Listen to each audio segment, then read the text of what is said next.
Hola amigos, sean bienvenidos a una nueva entrega de su programa Enfoques Jurídicos. Boris de León, su servidor, les da las gracias por la sintonía. En esta oportunidad contaremos con la grata presencia de la magistrada Miriam Germán, Procuradora General de la República, con quien hablaremos acerca del rol del Ministerio Público en la República Dominicana. Regresamos en breve.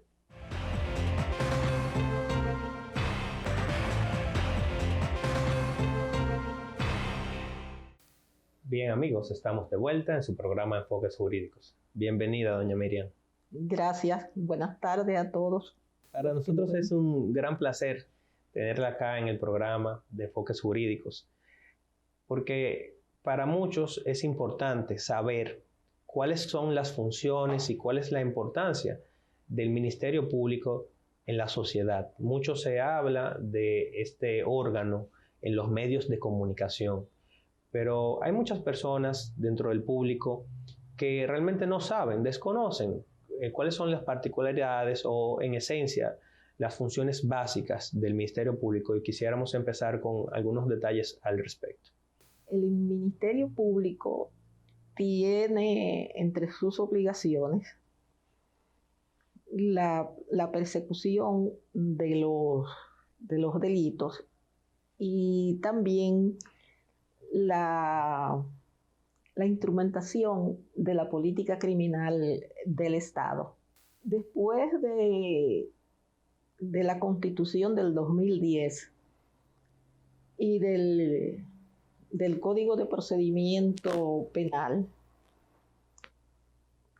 ha variado un poco la concepción que se tenía sobre los deberes del Ministerio Público. Ya el Ministerio Público tiene la obligación no solamente de tomar en cuenta aquellos aspectos que sirven a la acusación, sino aquellos que sirven para el descargo. O sea, si hay un aspecto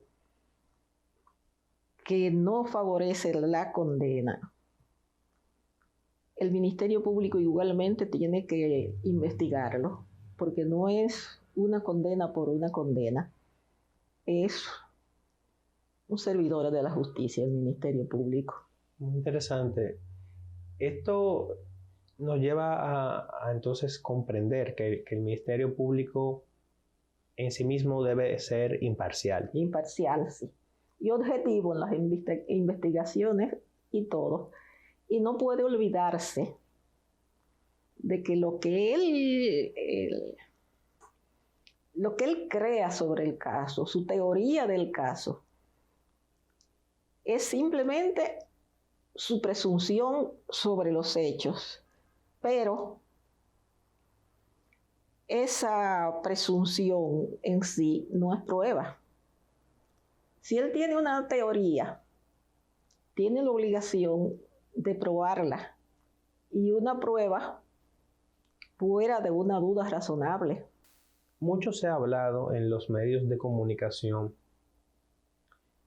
y diversas autoridades también han hecho referencia a la independencia del Ministerio Público. Y a propósito de lo que usted ha comentado respecto a estos principios de actuación, de cómo debe actuar el Ministerio Público, quisiéramos saber por qué es tan importante la independencia del Ministerio Público, y si esta independencia se refiere únicamente, como muchos medios de comunicación pues hacen eco de, a una independencia frente al sector político. ¿La independencia del Ministerio Público se circunscribe a ser independiente del sector político, o es una independencia que va más allá? Es una independencia que debe ir mucho más allá, porque tú te declaras que eres independiente del Ministerio Público, pero entonces, si sirves a otro sector económico o social, realmente tú no eres independiente. Claro. Cambiaste de amo. Dentro de su experiencia en la judicatura, ¿alguna vez usted pensó que volvería a formar parte de las filas del Ministerio Público? ¿Usted puede identificar similitudes entre la función de un juez y la función de un fiscal? En cuanto a lo primero, de que si yo pensé que iba a volver al Ministerio Público, no lo creí, porque yo pasé cuando el gobierno de Guzmán, fui Ministerio Público, duré 7 años. Entré cuando el magistrado Julio Ibarra, ese hermoso ser humano, era procurador del distrito. Y pasé 7 años en una sala, después en diferentes departamentos. Después fui juez.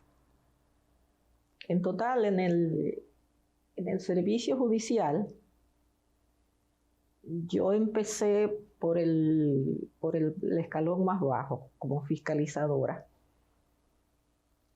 Y después fui ascendiendo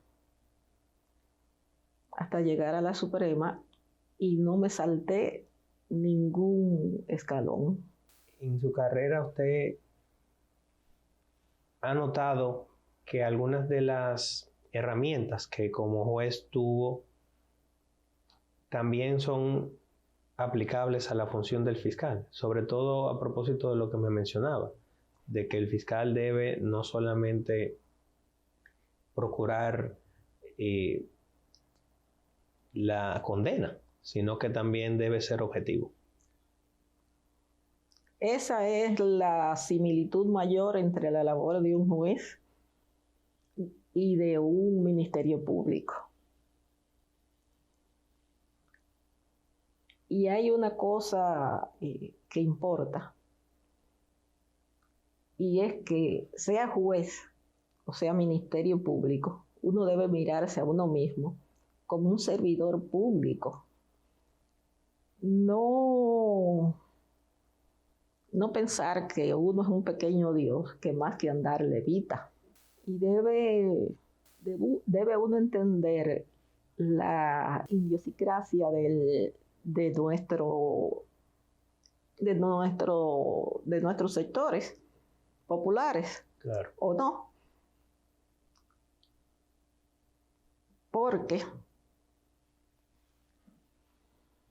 tú no puedes tratar a las personas que van a buscar tus servicios de acuerdo a su posición en la sociedad.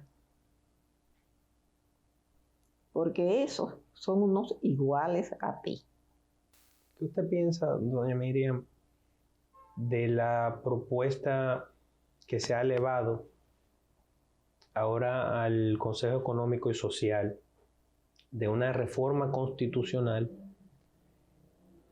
con un enfoque precisamente dirigido a tratar de fortalecer la independencia del Ministerio Público, pero muy relacionado con la figura máxima del Procurador General de la República, la Procuradora General de la República, en cuanto a su forma de designación?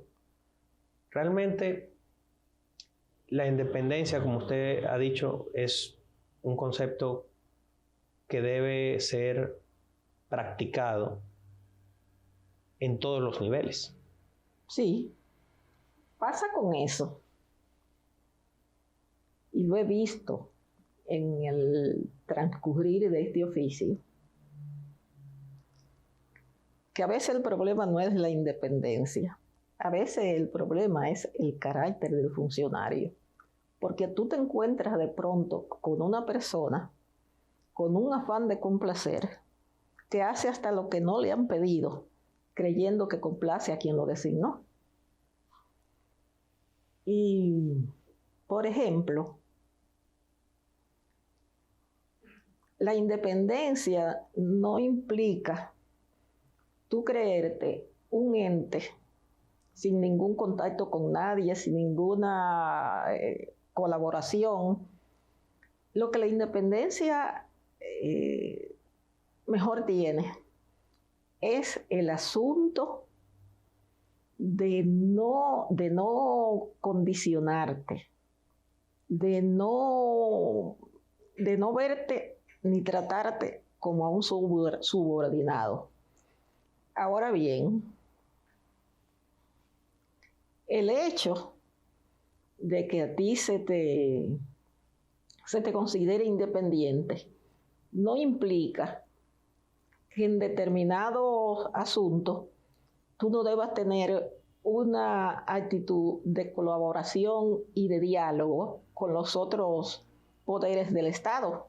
Claro. Porque al fin y al cabo tú no eres una isla. Y no hablo de que vayas a tener una actitud de una sumisión incondicional. Exacto. Doña Miriam,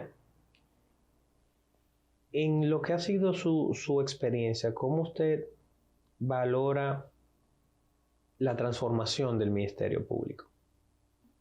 ¿Cuáles hitos usted podría destacar, inclusive a nivel legislativo?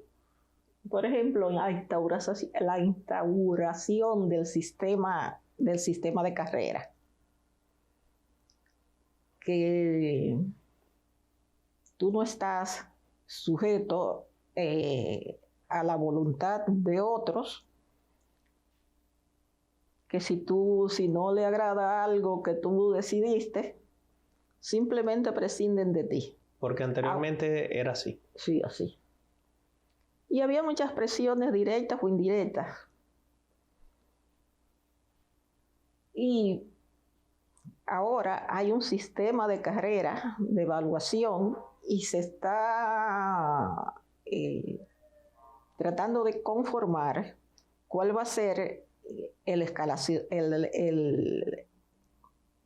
la manera el escalafón, la manera de ascender. La manera de ascender dentro de la carrera. Dentro de la carrera. Muy bien. Amigos, vamos a hacer una breve pausa comercial y enseguida regresamos con más sobre este interesantísimo tema.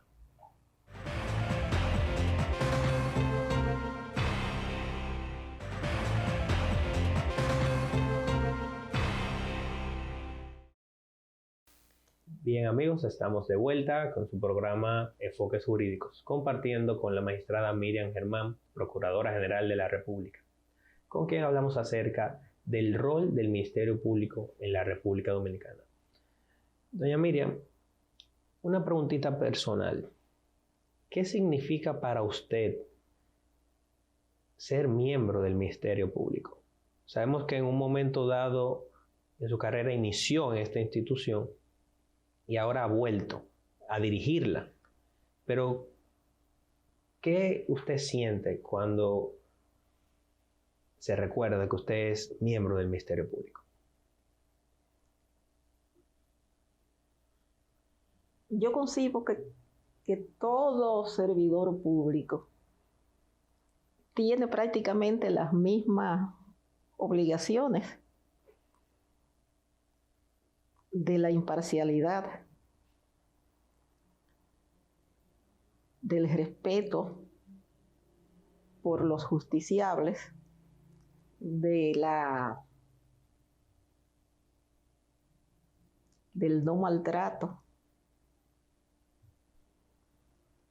y tener siempre presente que lo que él dictamine, lo que él investigue, es una labor a ser realizada con ecuanimidad. Hay algo que yo siempre he dicho, y es que el que juzga o el que acusa debe cuidarse hasta de sus prejuicios, porque de lo que te enrostran en un tribunal, tú puedes defenderte porque te lo dijeron, porque tu defensor que está ahí lo conoce.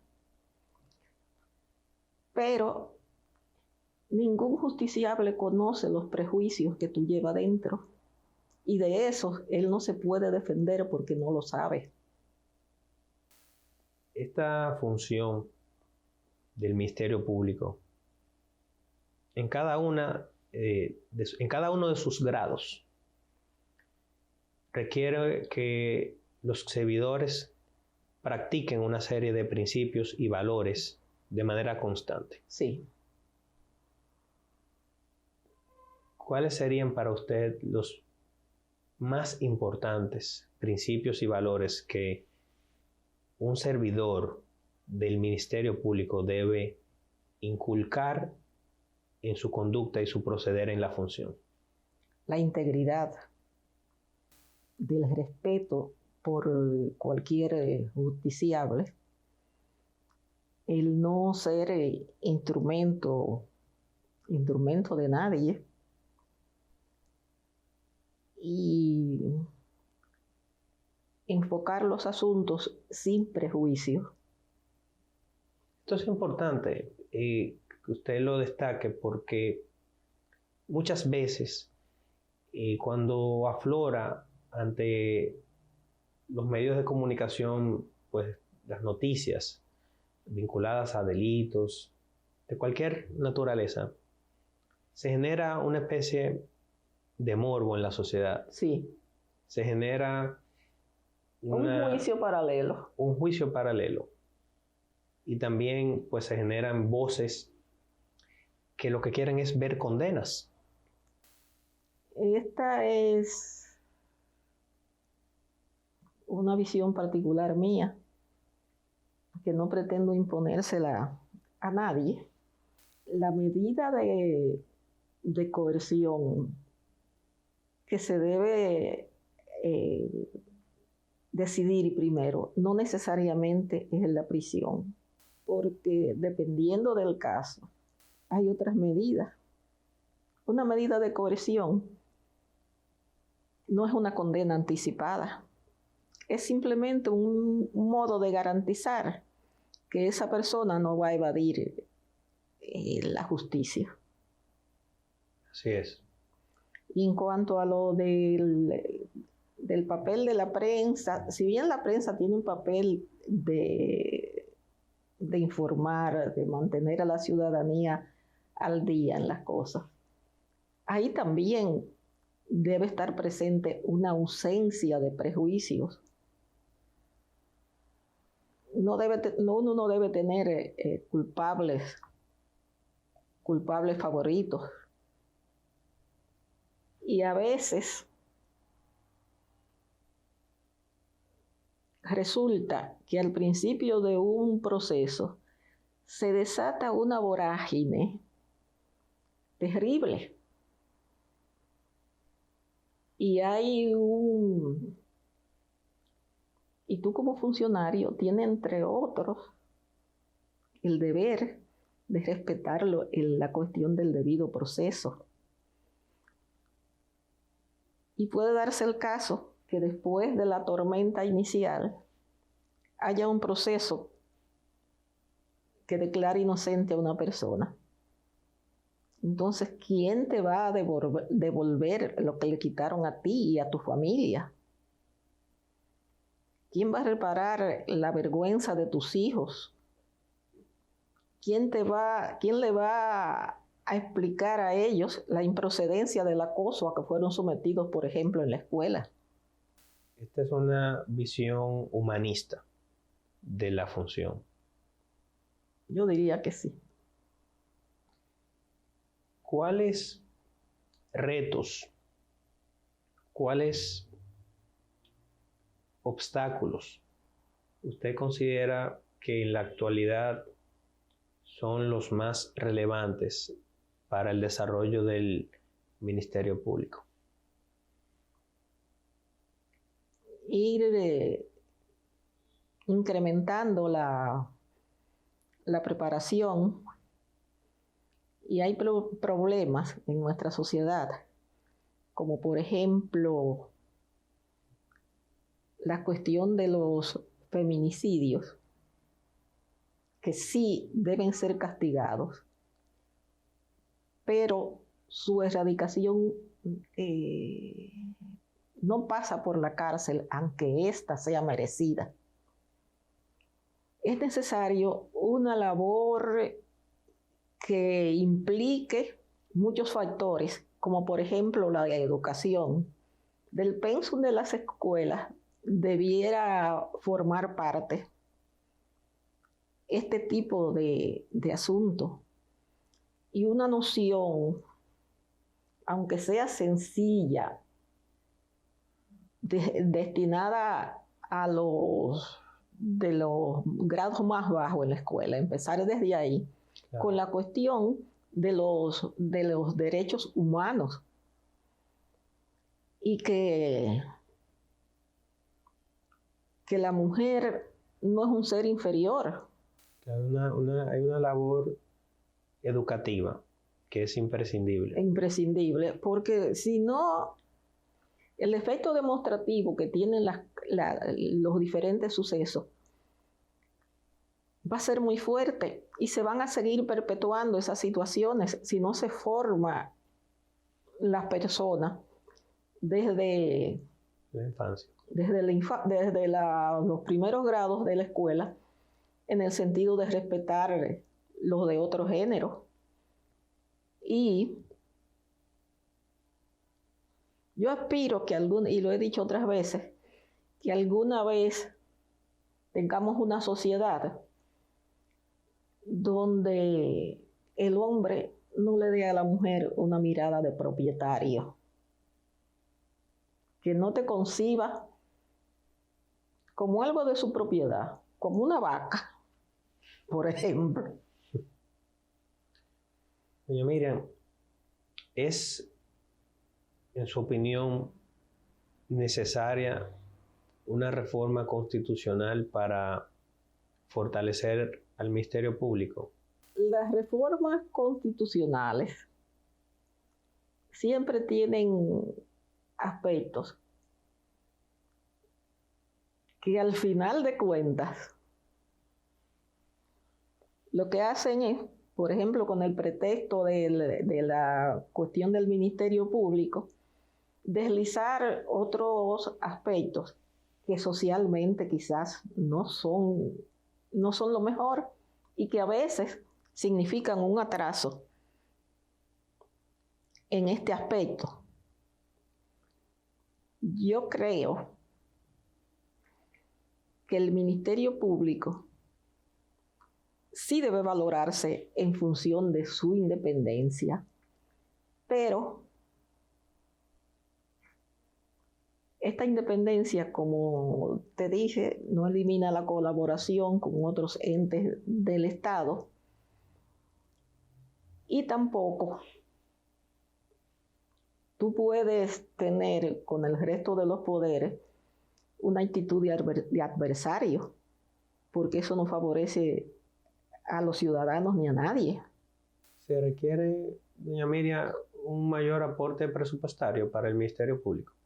En este periodo se ha sido, dentro de las posibilidades, consecuentes con las necesidades, pero faltan más cosas y más inversión. Por ejemplo, lo penitenciario se lleva gran parte de nuestro presupuesto. Yo le pedí al presidente en una comunicación hace un tiempo ya que nos liberara al Ministerio Público de lo que se refería a las construcciones de cárceles. Entonces eso ahora está a cargo del Ministerio de la Vivienda. El sistema carcelario aquí es realmente un problema por el hacinamiento. Y ese es un problema con diferentes factores. Claro. Por ejemplo, tú te puedes encontrar con una sobrepoblación en una cárcel, pero tú tienes que ver caso por caso, porque a veces el individuo está ahí cuando ya se ha conocido la medida de coerción, pero no se hace llegar la resolución sobre ese aspecto. Incluso se ha pedido que se pueda ejecutar con el dispositivo, O sea, que hay personas que incluso son favorecidas con sentencias que en el interín permanecen encarcelados en lo que llega a la decisión. Sí, no son los más, pero así es.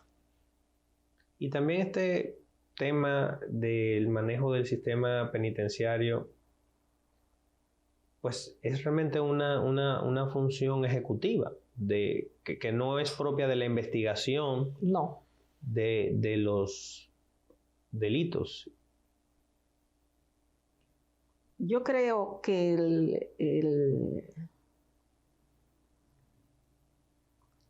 el que participa en tu juicio acusándote no debiera también administrar el centro donde tú estás. Sino que esa función, pues, como pues, muchas personas, ya incluso autoridades han referido, que sea traspasada a otra entidad. Sí. Para que el Ministerio Público se concentre en la labor de la investigación y persecución Sí. de los delitos.